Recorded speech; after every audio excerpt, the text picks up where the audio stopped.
শতরূপে সারদা বই থেকে পাঠ। বিষয় নিবেদিতার ধ্রুব মন্দির, শঙ্করী প্রসাদ বসু। পরবর্তী অংশ।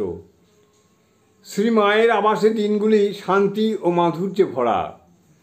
প্রত্যুষের অনেক আগেই সকলে একে একে নিঃশব্দে শয্যা ত্যাগ করেন। বিছানার মাদুরের উপর থেকে চাদর ও বালিশ সরিয়ে তার উপর স্থির হয়ে বসেন। মুখ ঘোরানো থাকে দেওয়ালের দিকে, হাতে হাতে ঘুরতে থাকে জপের মালা।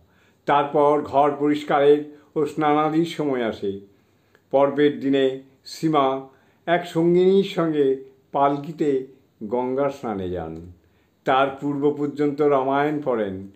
তারপরে নিজের ঘরে মা পূজায় বসেন। অল্প বয়সীরা প্রদীপ জ্বালায়, ধূপধুনা দেয়, গঙ্গা জল, পূজা,